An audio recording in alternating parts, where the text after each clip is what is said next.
नमस्कार विद्यार्थियों, कैसे हैं सभी? सब सकुशल हैं। देखिए, यूनिवर्सिटी का जो है सिलेबस आ चुका है और इसी सिलेबस के अकॉर्डिंग हमने अभी तक अपने वीडियोस बनाए भी हैं, हमने अपनी क्लास ली भी है। तो उम्मीद है कि वो क्लास आपको समझ में भी आ रही होगी। फिर भी देखिए, जैसा पहले मैं कह रहा था उसी अकॉर्डिंग मैं आज भी कह रहा हूँ कि अगर आपको किसी तरह की कोई क्वेरीज हैं, कोई प्रश्न आपको समझ में नहीं आ रहा है, किसी बिंदु को लेकर के आपकी कोई समस्या है, तो आप कमेंट सेक्शन में जाकर के कमेंट कर सकते हैं। और मैं आपसे ये उम्मीद रखता हूँ कि आप अपने चैनल को सब्सक्राइब ज़रूर करेंगे, क्योंकि अगर आप सब्सक्राइब और बेल आइकन प्रेस करते हैं तो आपको नोटिफिकेशन ऑटोमेटिकली मिलता रहेगा। ये सब चीज़ें आपको भी अच्छी तरह से पता है। तो इसी के साथ अपन आज की क्लास भी शुरू करते हैं। तो चलिए चलते हैं अपने बोर्ड की तरफ, आइए। नमस्कार विद्यार्थियों, स्वागत है आप सभी का एक बार फिर से अपनी ऑनलाइन क्लास में। देखिए, जैसा कि आप सभी को पता है कि हमने बहुत सारी क्लासें ले ली हैं और उन्हीं क्लासों को आगे बढ़ाते हुए हम आज की जो क्लास है वो लेने के लिए यहाँ आए हैं। आप सभी को ये पता भी है कि 18 जनवरी की डेट जो है वो गवर्नमेंट ने, सरकार ने जारी की है कि महाविद्यालयों को फिर से शुरू किया जाए ऑफलाइन। यानी ये एक तरह से हमारे लिए अच्छी खबर है, लेकिन फिर भी हमारे लिए ये अच्छी नहीं है। क्यों नहीं है? क्योंकि हम प्रथम वर्ष के हैं, ठीक है, और प्रथम वर्ष के लिए ये सूचना अभी नहीं है। ये फ़िलहाल तृतीय वर्ष के जो हैं, फाइनल ईयर्स के स्टूडेंट्स जो हैं, उनके लिए ऐसा कहा गया है कि अगर वो चाहें तो कंसल्ट करने के लिए ऑफलाइन अगर क्लासेज अटेंड करना चाहते हैं तो वे महाविद्यालय में आ सकते हैं। और फिर भी आगे देखा जाएगा कि ऊँट किस करवट बैठता है ना। तो पता नहीं अभी भी कितने संशोधन होने हैं। फ़िलहाल अच्छी खबर ये है कि जो कोरोना है उस पर नियंत्रण स्थापित करने के लिए कुछ वैक्सीन्स वगैरह को मान्यता लगभग अंतिम चरण में ही पहुंच चुकी है कि मान्यता मिल ही जाएगी, ऐसा हम कह सकते हैं। और इसी कड़ी में जो हमारा ऑफलाइन जो काम चल रहा है, ऑफलाइन का मतलब यूँ मान लीजिए कि फेस टू फेस तो हम नहीं मिल रहे हैं, लेकिन फिर भी जो हम अपना अध्ययन कर रहे हैं उस अध्ययन को ही आगे बढ़ाते हुए हम आज की क्लास लेने के लिए आए हैं। तो पिछली कई क्लासों में हमने कुछ बिंदु पढ़े हैं। उम्मीद है कि आपको पसंद भी आया होगा, समझ भी आ रहा होगा। मैं अपनी तरफ से पूरी कोशिश कर रहा हूँ, लेकिन आपका रेस्पॉन्स कैसा है ये मुझे तभी पता चलेगा जब आप चैनल को सब्सक्राइब करेंगे, लाइक करेंगे या कमेंट करेंगे। क्योंकि देखिए, बिना सब्सक्राइब के और बिना कमेंट के तो मुझे भी पता नहीं चल सकता ना कि बच्चों का रेस्पॉन्स क्या है। तो अगर आप अपना रेस्पॉन्स मुझ तक पहुंचाना चाहते हैं, पॉजिटिव नेगेटिव जैसा भी है, तो शर्तिया आपको जो है वो इस पर विचार करना होगा। यानी सब्सक्राइबर तो आप बढ़ाएं तो बढ़ाएं, नहीं तो लाइक और कमेंट तो ज़रूर करें, ठीक है। और वीडियो जहाँ तक हो पूरा देखा कीजिए, क्योंकि देखिए आधी अधूरी क्लास जो है वो आपको पूरा ज्ञान नहीं देती और आधा अधूरा ज्ञान हमेशा नुकसानदायक होता है। तो इसी के साथ शुरू करते हैं अपनी आज की क्लास। और जैसा कि आपको स्क्रीन पर दिखाई दे रहा होगा कि हम आज गुप्तकालीन साहित्य पर विचार करेंगे। तो देखिए, प्राचीन, मध्यकालीन और आधुनिक कालीन जो इतिहास है उसमें प्राचीन कालीन जो इतिहास है, उसी प्राचीन कालीन इतिहास का एक भाग है गुप्तकालीन इतिहास। और इस गुप्तकालीन इतिहास में आज जिस विषय पर हम बात कर रहे हैं वो है गुप्तकालीन कला और गुप्तकालीन संस्कृति। यानी इसको गुप्तकालीन साहित्य जो है या गुप्त काल जो है उसको कला और संस्कृति का स्वर्ण युग कहा जाता है। क्यों कहा जाता है? क्योंकि देखिए, इस समय में, यानी ये जो टाइम पीरियड था, इस टाइम पीरियड में इतना विकास हुआ है कला और संस्कृति के क्षेत्र में जिसकी कोई कल्पना नहीं की जा सकती। यानी एक तरह से यूँ मान लीजिए कि गुप्त काल में जितने भी शासक हुए, चाहे वह चंद्रगुप्त द्वितीय हो, चाहे वो विक्रमादित्य हो, इन सभी ने इतना, चाहे वो समुद्रगुप्त हो, इन सभी ने, स्कंदगुप्त से लेकर के, मतलब कुल मिलाकर के जितने भी गुप्त शासक हुए उन सभी ने अपना कला और संस्कृति के क्षेत्र में बहुत बड़ा योगदान दिया है, ऐसा हम कह सकते हैं। क्यों? क्योंकि बिना प्रशासनिक शरण के या राजकीय शरण के, राजकीय शरण से मतलब है कि जब तक राजा ऐसी चीज़ों को प्रोत्साहित नहीं करेगा, ऐसे लोगों को मोटिवेट नहीं करेगा, उनको एक तरह से राजकाज से संबंधित जो पैसा वैसा होता है, एक तरह से मान लीजिए कि जैसे हम हैं आज, अगर हम शिक्षक हैं और अगर हम हमें सरकार अगर पुरस्कार स्वरूप कुछ प्रदान करती है तो हमें प्रोत्साहन मिलेगा ना कि हाँ हम अच्छा कर रहे हैं शिक्षा के क्षेत्र में, तो हमें सरकार प्रोत्साहित कर रही है, हमें वो कुछ और करना चाहिए। ठीक वैसा यहाँ पर था कि कला और संस्कृति के क्षेत्र में जितने भी लोग थे, जो पहुँचे हुए जो शीर्षस्थ लोग थे, उन लोगों को राजा के द्वारा भी प्रोत्साहन दिया जाता था, चाहे वो मुद्रा के रूप में हो, आर्थिक हो, सामाजिक हो, सम्मान प्रदान किया जाता था। इसीलिए इसमें इतने कुछ कार्य हुए, इतनी रचनाएं हुई कि गुप्तकालीन जो पीरियड है, गुप्तकाल जो है, उसको कला और संस्कृति का स्वर्ण युग तक कह दिया गया। अब इसी में आगे अगर हम बात करें तो सबसे पहले बात कर रहे हैं गुप्तकाल के लेखकों की, कि गुप्तकाल में कौन कौन से लेखक हुए। तो सबसे ऊपर नाम आता है कालिदास। हमारे हाथ में 5 अंगुलियां हैं, एक अंगूठा, फिर तर्जनी, फिर मध्यिका, फिर अनामिका और फिर कनिष्ठिका। तो ये जो कनिष्ठिका अंगुली है, सबसे छोटी वाली जो जिसको हम कहते हैं सबसे छोटी वाली जो अंगुली है, इसके पास वाली जो अंगुली है उसको कहते हैं हम अनामिका। इसको अनामिका क्यों कहते हैं? क्योंकि इसका कोई ऐसा कहते हैं कि ये जो कनिष्ठिका है इस पर सबसे पहले नाम आता है कनिष्ठिका पर कालिदास का, और उसके बाद जो है अनामिका, इस पर कोई दूसरा नाम अभी तक आया ही नहीं। यानी कहने का मतलब ये कि कालिदास इतने ज़्यादा प्रसिद्ध थे, इतने ज़्यादा फेमस हुए उस समय में कि उनको भारत का शेक्सपियर तक कह दिया गया। अब आप इससे अंदाज़ा लगा लीजिए कि कालिदास जो हैं वो कितने प्रसिद्ध रहे होंगे, उनकी रचनाएं कितनी प्रसिद्ध हुई होंगी, उनको कितना राजकीय शरण या राजकीय प्रशिक्षण प्राप्त हुआ होगा। अब इनकी जो रचनाएं हैं, उन रचनाओं में 3 तो हैं इनके नाटक, जिनमें एक तो आता है अभिज्ञान शाकुंतलम, एक आता है विक्रमोर्वशीयम और एक आता है मालविकाग्निमित्रम। इनमें क्या है, मालविकाग्निमित्रम जो है उसमें शुंग वंश के पुष्यमित्र शुंग की कहानी को बताया है। इसी तरह से विक्रमोर्वशीयम जो है उसमें राजा पुरूरवा और उर्वशी के प्रेम प्रसंग का उल्लेख किया गया है।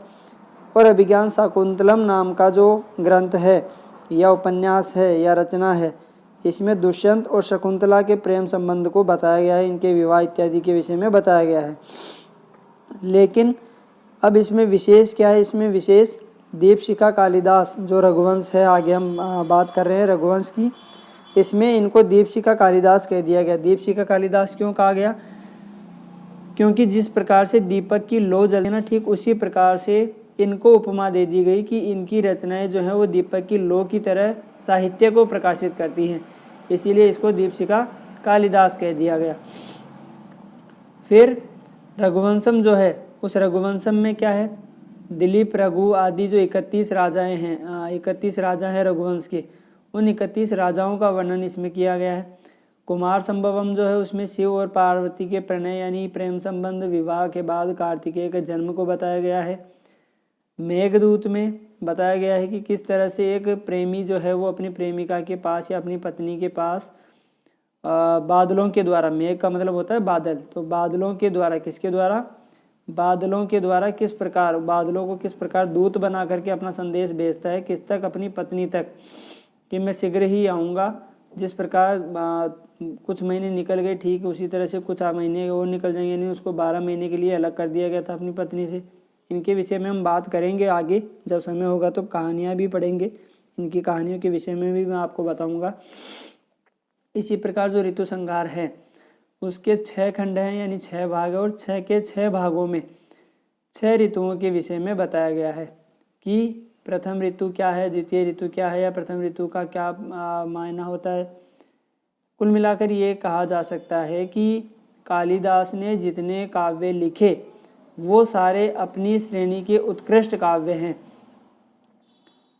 देखिए इसमें नोट लगा करके मैंने बताया कि क्षेमेंद्र ने बृहत कथा मंजरी में कौंतलेश्वर दौत्यम को भी कालिदास की रचना बताया है। यानी वैसे तो जो कालिदास की रचनाएं हैं उन रचनाओं में कितनी रचनाएं देखने को मिलती हैं, 7 रचनाएं देखने को मिलती हैं। लेकिन क्षेमेंद्र जो हैं वे क्या कहते हैं कि कौंतलेश्वर जो दौत्यम है वो भी कालिदास की ही रचना है। यानी एक अंक और या एक रचना और हम इसमें जोड़ सकते हैं, इसको एक रचना को और हम कालिदास की रचना मान सकते हैं। फिर बात करते हैं हम दूसरे विद्वान की, जिनका नाम है विशाखदत्त। और विशाखदत्त के द्वारा जो लिखी गई रचना है वो है देवी गुप्तम, जिसमें राजा रामगुप्त और ध्रुव देवी के विवाह प्रणय बंधन का वर्णन है। प्रणय बंधन का वर्णन है। इसके बाद बात करते हैं कुछ व्याकरण ग्रंथों की। व्याकरण ग्रंथ जो आज हम पढ़ रहे हैं, तो देखिए उस समय की जो रचनाएं हैं उनको तो संस्कृत की रचनाएं कह सकते हैं, या संस्कृत की रचनाएं वो हैं। तो यहाँ पर जिस व्याकरण के विषय में बात की जा रही है वो संस्कृत व्याकरण के विषय में बात की जा रही है। हिंदी रचनाएं जो हैं वो बाद में आई है, इसीलिए संस्कृत रचना को सभी भाषाओं की क्या कहा जाता है, संस्कृत भाषा को जननी कहा जाता है। तो जो व्याकरण ग्रंथ है उनमें एक तो है अमर सिंह की अमरकोश। ये अमरकोश क्या है, अमरकोश में हर एक शब्द की रचना का उल्लेख किया गया है कि किस शब्द की रचना किस प्रकार हुई, यानी प्रकृति में जो भी शब्द आया है या ग्रंथों में या संस्कृत में जो भी शब्द आया है उस शब्द की रचना के विषय में इसमें बताया गया है। और ऐसे चंद्र गोविंद जो है उनकी एक रचना है चंद्र व्याकरण। ये भी व्याकरण का ही एक अंश है, व्याकरण की ही एक रचना है जिसमें व्याकरण का उल्लेख किया गया है, बस इसका जो है लेखक अलग है जिसका नाम है चंद्र गोविंद। तो दो रचनाएं हो गई व्याकरणिक ग्रंथ की, एक है अमर सिंह की अमरकोश और दूसरी है गोविंद की चंद्र व्याकरण। फिर आगे अगर हम बात करें अन्य पुस्तकों की, यानी कुछ अन्य पुस्तकें और भी हैं जो उसी समय काल में लिखी गई, उसी गुप्त काल में लिखी गई, जिनमें एक तो है भारवी की किरातार्जुनीयम। किरातार्जुनीयम में क्या बताया, आतपत्र भारवी ने आतपत्र इनकी उपाधि है, क्या है, आतपत्र।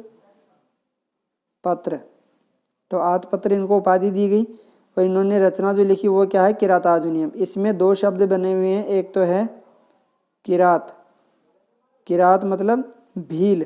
भील जो होते हैं उस भील जाति के रूप में या भील के रूप में यहाँ पर भगवान शिव हैं, ऐसा इसमें बताया गया। और दूसरे हैं अर्जुन। इन दोनों के बीच में युद्ध होता है और उस युद्ध में जब विजय प्राप्त हो जाती है अर्जुन को, तब उनको पाशुपति अस्त्र प्रदान किया जाता है भगवान शिव के द्वारा, जिसका प्रयोग वे कहाँ करते हैं, महाभारत के युद्ध में करते हैं। इसी प्रकार शूद्रक की जो मृच्छकटिकम है, मृच्छकटिकम का अर्थ है मिट्टी की गाड़ी। इसमें जन सामान्य पर आधारित प्रथम रचना है। ये गुप्त काल की एक ऐसी रचना है, सबसे पहली रचना जो जन सामान्य को ध्यान में रखकर लिखी गई। अब इस रचना में क्या बताया है, इसमें शूद्रक ने बताया कि किस प्रकार से एक वेश्या जो है वो वेश्या और एक उसका प्रेमी, इन दोनों के बीच में किस प्रकार से प्रेम था, और इसने यानी एक वेश्या ने किस प्रकार से अपने प्रेमी का भला किया, प्रेमी का हित किया, ये चीज़ इसमें बताई गई है मृच्छकटिकम में। फिर दंडी की 10 कुमार चरितम जो है उसमें 10 कुमारों का वर्णन किया गया है, 10 राजकुमारों का वर्णन किया गया है कि किस प्रकार से 10 राजकुमारों को एक्सपीरियंस के लिए, अनुभव के लिए उनके पिताश्री जो हैं या राजा जो हैं उन्होंने दूसरे देशों में भ्रमण के लिए भेजा, और भ्रमण पर जाने के दौरान या भ्रमण के दौरान उन्होंने क्या कुछ देखा अपने जीवन में, उसका वर्णन यहाँ पर किया गया है। फिर बुद्ध की विशुद्धि मग, इसमें बुद्ध घोष की जो विशुद्धि मग है इसमें महात्मा बुद्ध जो हैं उनके विषय में उल्लेख किया गया है कि महात्मा बुद्ध को किस तरह से कैवल्य ज्ञान की प्राप्ति हुई, यानी मोक्ष की प्राप्ति हुई, और किस तरह से महात्मा बुद्ध जो हैं वो एक राजसी जीवन को छोड़ करके सन्यासी के जीवन में आए। ये सारी रचनाएं इसमें बताई गई हैं, या ये सारा उल्लेख इस रचना में किया गया है। अब जहाँ बात हो गई साहित्य के विषय में, उस साहित्य में आगे भी और भी कुछ रचनाएं हैं जिनमें वत्स भट्टी की रावण वध है कि रावण का वध किस प्रकार हुआ, ये इसमें बताया है। विष्णु शर्मा की पंचतंत्र, हम बचपन से लेकर के आज तक जितनी भी कहानियाँ पढ़ते आए हैं, चाहे वे हिंदी की हों चाहे वे संस्कृत की हों, तो जितनी भी कहानियाँ पढ़ते हैं उनमें लगभग 99% पंचतंत्र से ही ली गई रचनाएं हैं। इसमें 5 प्रकार के उल्लेख करके उनकी कहानियाँ बताई गई हैं, और ये कहानियाँ उन्होंने क्यों लिखी, कहानियों के माध्यम से शिक्षा देने के उद्देश्य से, कि कहानी इसीलिए तो हर एक कहानी के अंत में हमको शिक्षा बताई जाती है कि इस कहानी से क्या शिक्षा हमको प्राप्त होती है। फिर इसी प्रकार असंग की योगाचार भूमिशास्त्र, सिद्धसेन की न्यायावतार, वात्स्यायन का कामसूत्र और कामांधक का नीतिसार, नीति राजनीति वगैरह जो है कि हमें किस प्रकार से व्यवहार करना चाहिए, किस प्रकार नहीं करना चाहिए, अपने जीवन के उद्देश्य क्या होने चाहिए, क्या नहीं होने चाहिए। कामसूत्र जो है वो काम वासना के विषय में है। न्यायावतार में भगवान विष्णु के जो अवतार हैं उनके बारे में बताए गए हैं कि उनके अवतार किस किस रूप में हुए, और उन अवतारों का उल्लेख भी उन्होंने किया है। फिर आगे अगर हम बात करें तो विज्ञान, गणित और ज्योतिष के क्षेत्र की बात करेंगे कि किस प्रकार से जैसे साहित्य के क्षेत्र में, साहित्य तो वैसे ये भी है, लेकिन साहित्य यानी लिटरेचर, ये जो पार्ट है, भाषा से संबंधित जो पार्ट था, भाषा से संबंधित जो भाग था, उसके विषय में तो हमने बात कर ली। अब हम बात कर रहे हैं विज्ञान, गणित और ज्योतिष के विषय में कि इन क्षेत्रों में क्या क्या रचनाएं की गई, क्या क्या रचनाएं रची गई उनके द्वारा या लेखकों के द्वारा, और उसमें क्या क्या उपलब्धियां हमने प्राप्त की, है ना। जैसे कि ऐसे अचानक तो विज्ञान, गणित और ज्योतिष जो हैं वे सभी रचित नहीं हो गए होंगे, उनमें बहुत कुछ हुआ होगा, तब जा कर के ये उपलब्धियां हमें प्राप्त हुई होंगी, या उनमें जो संख्या ज्ञान है वो हम तक पहुंचा होगा। तो जैसे आर्यभट्ट जो कि 5वीं शताब्दी जिनका समय काल माना जाता है, उनके आर्यभट्ट जो है उनको क्या माना जाता है, कुसुमपुर के गणितज्ञ और ज्योतिषविद, यानी कुसुमपुर इनका जो निवास स्थान है वो माना गया है। वैसे पटना जो है उस समय का पाटलिपुत्र आर्यभट्ट का समय था। तो पुस्तकें जो हैं वे पुस्तकें इनकी कौन कौन सी है, आर्यभट्टियम जिसमें गोलपाद, गणितपाद, कार्यक्रिया और 10 गीतिका के रूप में इसको विभाजित किया गया है, यानी 4 प्रकार से इसको विभाजित किया गया है। और इसी प्रकार से पाई का जो मान है वो 0.0 पद्धति का ज्ञान भी किसने करवाया, आर्यभट्ट ने करवाया। और इनकी एक रचना जो है वो क्या है, आर्यभट्टियम। पाई का मान जो हम 22/7 पढ़ते हैं, ये किसने बताया, महान गणितज्ञ आर्यभट्ट ने बताया। शून्य का आविष्कार किसने किया, आर्यभट्ट ने किया। दशमलव पद्धति को ज्ञान किसने दिया, दशमलव यानी पॉइंट जो है उसके विषय में भी किसने बताया, आर्यभट्ट ने बताया। तो इसका ज्ञान हमें किसने करवाया, आर्यभट्ट ने। ज्ञान करवाने का मतलब एक तो होता है आविष्कार और एक होता है खोज। तो इन्होंने आविष्कार नहीं किया, इन्होंने खोज की है। यानी इसका मतलब ये हुआ कि दशमलव और शून्य जो था वो था तो पहले से, लेकिन लुप्त तो प्राय था, इसीलिए उसको वापस से पुनः खोजने का जो श्रेय है वो किसे जाता है, आर्यभट्ट को जाता है। और फिर बात आती है वराहमिहिर की, जिन्होंने कौन कौन सी रचना है, पंच सिद्धांतिका जिसमें 5 अध्याय हैं, वृहत जातक जिसमें 12 राशियों का ज्ञान है, वर्गमूल, घनमूल वगैरह के विषय में उल्लेख किया गया। 12 राशि जो हमारी हैं, मेष, वृष, मिथुन, कर्क, सिंह, कन्या, तुला, वृश्चिक, धनु, मकर, कुंभ, मीन, ये 12 राशियां जो हैं, इन 12 राशियों का उल्लेख किया गया वृहत जातक में। जातक का मतलब होता है जो व्यक्ति अपना जीवन या भविष्य के विषय में जानकारी चाहता है। और लघु जातक भी वराहमिहिर के ही रचना है। फिर अगर हम बात करें ब्रह्मगुप्त की, जिनका जन्म स्थान क्या माना जाता है, भीनमाल, जालोर, राजस्थान में। भीनमाल एक जगह है जालोर की, तो उस भीनमाल में भीनमाल जो कि राजस्थान में है, वहाँ का निवास स्थान ही माना जाता है ब्रह्मगुप्त को। और इनके द्वारा लिखी गई रचना है ब्रह्म सिद्धांतिका। ब्रह्म सिद्धांतिका जो है वो, उसमें इन्होंने क्या बताया है, वैज्ञानिकों के आलोचक इनको माना है। क्यों? क्योंकि इन्होंने गुरुत्वाकर्षण सिद्धांत के विषय में वैज्ञानिकों की आलोचना की है। और दूसरी रचना इनकी है खंड खाद्यम। तो इस प्रकार ब्रह्मगुप्त ने 2 रचनाएं लिखी, एक ब्रह्म सिद्धांतिका और दूसरी है खंड खाद्यम। आगे अगर बात करें तो अब बात आती है भास्कर प्रथम की, जिन्होंने महाभास्करियम और लघु भास्करियम 2 रचनाएं लिखी, जो किससे संबंधित हैं, गणित से संबंधित है। तो महाभास्करियम और लघु भास्करियम ये 2 रचनाएं हैं गणित से संबंधित। और एक है भाष्य। भाष्य का मतलब होता है किसी साहित्यिक रचना को लेकर के उसका उल्लेख करते हुए अगर कोई रचना लिख दी गई तो वो भाष्य कहलाएगी।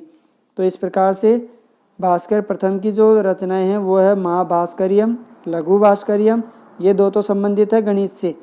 और एक है भाष्य जो संबंधित है किससे, साहित्यिक रचनाओं से या साहित्य से। तो कुल मिलाकर के ये थी हमारी गुप्तकालीन साहित्य के विषय में चर्चा, गुप्तकालीन साहित्य को लेकर के बातचीत, जिस पर हमने विचार किया। कुछ रचनाएं हैं जिनमें कहानियाँ या जिनका उल्लेख हम करना चाहते हैं, उल्लेख मैं कर भी सकता हूँ, लेकिन समय अभाव के चलते ऐसा हो नहीं पाता, या ये जो मेथड है, ये जो टेक्निक हम अभी अपना रहे हैं, इस पर वो चीज़ एप्लीकेबल नहीं है। यानी कहने का मतलब जो रुचि पैदा होगी क्लास रूम में, क्लास का माहौल देख करके, वो वाली परिस्थितियाँ यहाँ नहीं बनती, इसीलिए उसे अभी सुनाना थोड़ा उचित नहीं है, या उसका उल्लेख विस्तारित रूप से करना थोड़ा सही नहीं लग रहा है। तो जब भी समय मिलेगा, जब भी हम मिलेंगे, तब निश्चित तौर पर मैं उन कहानियों को भी सुनाऊंगा, उनके विषय में आपके सामने उल्लेख भी करूंगा, और ये 100% मैं कह सकता हूँ कि उनको सुन करके आपको रुचि अवश्य जागृत होगी, क्योंकि ये रचनाएं ही इस प्रकार की लिखी गई हैं जिनमें रस आता है। रस का मतलब 9 रस बताए गए हैं, उन 9 रसों में से 9 रस हैं, इन 9 रसों की उत्पत्ति वहाँ होगी अगर आप इनको डायरेक्ट सुनते हैं तो, यानी फेस टू फेस अगर हम सुनते हैं तो उस वक्त इनको सुनने का माध्यम, या इनको सुनने का जो तरीका है, या इनको सुनने का जो रस है, जो आनंद है, वो अलग ही प्राप्त होता है। तो मिलेंगे फिर कभी, बातचीत करेंगे, विचार करेंगे, तब तक के लिए हमें यही माध्यम अपनाना पड़ेगा, हमारी मजबूरी है। तो ये जो गुप्तकालीन साहित्य था, इसको कला और संस्कृति का युग क्यों कहते हैं, ये आपने स्वर्ण युग क्यों कहते हैं, ये चीज़ आपने देखी, क्योंकि इतनी सारी रचनाएं हैं, इतना विस्तारित स्वरूप है इनका कि शायद गुप्तकाल को पहचान ही इन्हीं की वजह से मिली, इसलिए हम ऐसा कह सकते हैं। तो आज के लिए फ़िलहाल इतना ही है ना, फिर मिलेंगे एक नई क्लास में, फिर बातचीत होगी एक नए बिंदु पर। तब तक के लिए खुश रहिए, सेफ रहिए, सुरक्षित रहिए, हैप्पी रहिए, और ऐसे मुस्कुराते रहिए। फिर मिलेंगे एक नई क्लास में, तब तक के लिए अलविदा, धन्यवाद।